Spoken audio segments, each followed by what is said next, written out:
নমস্কার বন্ধুগণ, আমি আপনাদেরকে বলেছিলাম যে আমার যে ম্যারেজ ডে গিয়েছে আমি গিফটগুলো আনবক্সিং করে দেখাবো, কিন্তু আমি আজ দেখাবো কাল দেখাবো করে আমার ম্যারেজ ডে গিয়েছে অ্যাকচুয়ালি মে মান্থের ডেট কততে আমি পার্টি মানে দিয়েছিলাম যে ডেট 18-এ দিয়েছিলাম, হ্যাঁ সানডে। আর আজ হয়ে গিয়েছে জুন মাসের 25, হ্যাঁ মানে 1 মান্থ ওভার হয়ে গিয়েছে, বাট আমি টাইমই পাই না ভিডিও বানানোর জন্য। আপনারা তো যারা আমাকে চিনেন আমার শিডিউল জানেনই, আমি একটুকু টাইম পাই না। এখন যে ভিডিওটা বানাচ্ছি কয়টার সময় দেখেন, 10:54 রাত্র বাজে 10:54 মানে 55 হয়ে গিয়েছে এখন। তো এখন মাত্র আমি আমার কাজ শেষ করলাম, ক্লাস থেকে এসেছি, আমার নিজের কাজ ছিল ওগুলা শেষ করে এখনই টাইম পেয়েছি, তো আমি আজকে বানিয়ে নিব, না হলে হয় না, অনেক দেরি হয়ে গেছে। তো আমি দেখাচ্ছি এখানে গিফটগুলো রাখা আছে, কিন্তু সব গিফটগুলো নেই। 2টা গিফট অলরেডি ইউজ হয়ে গিয়েছে, একটা গিফট আমার হাজব্যান্ডে অলরেডি ইউজ করে নিয়েছে, আরেকটা গিফটও আমি অলরেডি ইউজ করে নিয়েছি। আর যেটা আমি দেখিয়েছিলাম নেকলেসটা, ওই নেকলেসটা মানে আমাকে যে হাজব্যান্ডের সোনার নেকলেসটা গিফট দিয়েছে, ওটা আমি যেদিন পরবো বিয়ে বাড়ি যেতে গেলে ওই দিনেই আমি আপনাদেরকে দেখাবো। এখন আবার আমার খুলে দেখাতে হবে, কেউ যদি আমাকে কমেন্টে রিকোয়েস্ট করে তখন আমি শিওর দেখাবো। ঠিক আছে, আমি দেখাচ্ছি। তো এখন আমি দেখাচ্ছি ফার্স্ট গিফটটা হয়েছে এই দেখেন, আমি এখন এটা টাইম দেখানোর জন্য রেখে দিলাম। এই যে এত সুন্দর একটা শাড়ি, অ্যাকচুয়ালি এই শাড়িটা এই যে এটা থেকে এটা বেশি সুন্দর, আমার এটা খুবই ফেভারিট কালার। আর আপনারা জানেন এই কালারটার শাড়ি বা এই কালারটার চুড়িদার আমার অনেক ভালো লাগে। আর আমি ভেবেছি কিনবো খালি ভাবি, আর আমি ভাবতে আমার স্টুডেন্টসের মারা দিয়েই দেয় আমাকে।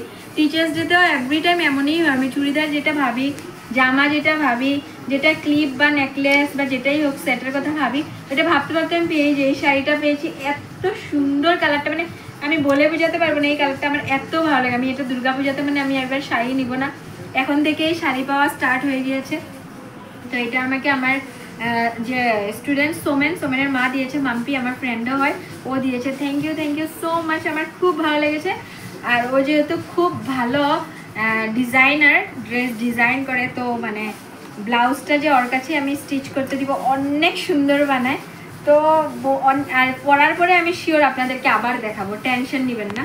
আর নেক্সট এই গিফটটা হলো আমাকে দিয়েছে পম্পিদি, মানে এত বড় একটা গিফট। ভিডিওতে তো মানে ওই যে ম্যারেজ ডের ভিডিওগুলোতে দেখিয়েছি, ওইখানে তো গিফট দেওয়া মানে গিফট খুলে দেখানোর সম্ভব হয় না, যখন দিয়েছে ওই টাইমটারও ভিডিও নিতে পারিনি। অ্যাকচুয়ালি সব গিফটগুলো কারেই ছিল, আর আমি ওইখান থেকেই মানে ঘরে নিয়ে এসে গেছি, তখনই উইশ করে দিয়ে দিয়েছে। তো তখন আর আমার ভিডিও বানানো হয়নি, এভরি মোমেন্টের তো ভিডিও বানানো সম্ভবই না, এই জন্য আমি ব্লগ বানাই না। কেন কি ব্লগ বানাতে গেলে কি হয়, মানে এনজয় করা যায় না, এভরি মোমেন্টের মানে ভিডিও নিতে হবে, তো এই জন্য এনজয়মেন্টটা হয় না, এই জন্য আমি শর্টসেই মানে রিলসেই বানাই। তো এটা একটা খুব সুন্দর, এটা কি দিয়েছে, rice cooker. Wow, rice cooker, electric rice cooker. হ্যাঁ এখানে তো লেখাই আছে, আমি তো এটাই দেখে যাচ্ছি, লেখাটা পড়েই নেই। ওয়াও, রাইস কুকার আমাদের আগে ছিল বাট নষ্ট হয়ে গিয়েছে। Thank you so much. এটা দিয়েছে বারবির ফ্রেন্ড সোনাক্ষী প্রিয়াংশী, আর ওনার মা পম্পিদি, আর আমার ফ্রেন্ডও হয় পম্পিদি দিয়েছে। ওয়াও, অনেক একটা খুব খুব খুব ভালো গিফট দিয়েছে। থ্যাংক ইউ সো মাচ পম্পিদি। আর এতদিন আমি থ্যাংক ইউ বলতেই পারিনি পম্পিদিকে, কেন কি আমি জানি না কি গিফট। তো পম্পিদি আই হোপ এই রিলসটা দেখে, শর্টসটা দেখে তো বুঝতে পারবে। Thank you so so so much পম্পিদি, এত সুন্দর একটা গিফট দেওয়ার জন্য। কিন্তু এটা আমি এখন ইউজ করবো না, বুকাজানে যে ঘর বানাচ্ছি ওইখানে গিয়েই আমি এই গিফটটা ইউজ করবো। কিন্তু খুব খুব ভালো লেগেছে আমার। আর তারপর এটা খুলে দেখাই না আমি, কেন কি আমি এটা একদম পুরো রেখে দিব, বুকাজানেই আমি এটা ইউজ করবো, এখানে তো ইউজ করবো না। আর এই গিফটটা দিয়েছে আমার আরেকটা ফ্রেন্ড আরাধ্যা দত্তা, ওর মা দিয়েছে। তো এইটা অ্যাকচুয়ালি এসিতে লাগিয়ে ঘুমানোর জন্য summer blanket. Yes, summer blanket. মানে আমাকে যে বলে দিয়েছে যেটা, আমি ওটাই বলছি, আমাকে বলেছে যে এটা এসিতে ইউজ করে তো লাগিয়ে কেমন লাগে, তো যদি ভালো লাগে তো ওদেরকে বলতে, ওরাও একটা ওদের জন্য কিনবে।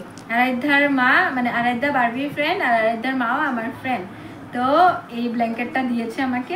আর আমি এখন পর্যন্ত লাগাই নেই, 1 মান্থ প্লাস হয়ে গিয়েছে, লাগিয়ে তো বলিও নেই। তো এখন এই যে আনবক্সিং করলাম, এখন লাগিয়ে আমি বলবো যে কেমন লাগে, তারপর ওনারা কিনবে। মানে আমার সব স্টুডেন্টসের মা মানে আমাকে এত ভালো পায়, মানে বলে লাভ নেই। মানে এটা আমি খুলে দেখাচ্ছি, মানে এটা আমি ইউজ করবো। অ্যাকচুয়ালি এটা আমি ইউজ করবো, আমি পম্পিতে বলে দিয়েছি এটা আমি দোকানে গিয়ে ইউজ করবো, আর শাড়িটা ব্লাউজ বানিয়ে তারপরে দুর্গাপূজাতে পরবো। বাট এইটা তো এখন মানে যেহেতু গরম দিন, তো এসিতে কেমন একটা ফিল হয় এটা বলতে বলেছে আমাকে, যে দিয়েছে, না বললে খারাপ পাবে। তো আমি এটা আজ রাত্রে লাগিয়ে ঘুমাবো, মানে লাগিয়ে মানে গায়ে দিয়ে ঘুমাবো, এসি চলিয়ে। হ্যাঁ এসি চালিয়ে গায়ে দিয়ে ঘুমাবো, তারপর আমি বলবো এটা কেমন একটা ফিলিংস, তারপর ওনারাও কিনবে। তো খুব খুব সুন্দর মানে গিফটগুলো। আর দুইটা গিফট আমি অলরেডি ইউজ করে নিয়েছি, যেটা নাকি আমাকে দিয়েছিল আরও দুইজন যে গেস্ট ওখানে ছিল, আরাধ্যার মা, তারপর এসে আমার হাজব্যান্ডের ফ্রেন্ড, ওনার নাম হয়েছে দিগ্বিজয়, ইয়েস। তো আরাধ্যার মা দিয়েছে, মানে আরাধ্যা দাস, ওকে সোনি বলি। আরাধ্যা দাস বারবি ফ্রেন্ড হয়, আর সোনি আমার ফ্রেন্ড হয়। তো ও যে দিয়েছে ওই গিফটটা আমি ইউজ করে নিয়েছি, বাট ওইটার ভিডিওটা আমি একটা বানিয়ে আমি পোস্ট করতে শিওর ট্রাই করব। আর যে দিগ্বিজয় আমার হাজব্যান্ডের ফ্রেন্ডে যে গিফটটা দিয়েছে, ওইটা আমার হাজব্যান্ড অলরেডি পরে নিয়েছে, মানে পরার জিনিসেই দিয়েছে। তো গিফটগুলো দেখে, আর নেকলেসটা তো আমি বললাম আমি পরে দেখাবো আপনাদেরকে। নেকলেসটা খুবই সুন্দর, পুঁথির মধ্যে কাজ করা সোনার, মানে নিউ ট্রেন্ডে চলছে, যখন আমি পরবো তখন আপনাদেরকে শিওর দেখাবো। তো কেমন লাগলো গিফটগুলো কমেন্টে অবশ্যই বলবে। আর বলবো না যে কোন গিফটটা সবচেয়ে ভালো লেগেছে, আমার সবগুলো গিফট মানে ভালো লেগেছে। গিফট তো গিফটেই হয়, এটা 5 টাকার জিনিস হোক আর 5000 টাকার জিনিস হোক, আমার তো গিফট খুবই ভালো লাগে। থ্যাংক ইউ সো মাচ সবাইকে আমাকে এত ভালোবাসা দেওয়ার জন্য। তো আপনাদেরকেও অনেক থ্যাংক ইউ আমার এই ভিডিওটা এত সময় পর্যন্ত দেখার জন্য, পুরো ভিডিওটা দেখার জন্য অশেষ অশেষ ধন্যবাদ। দেখা হচ্ছে নেক্সট ভিডিওতে, বাই বাই।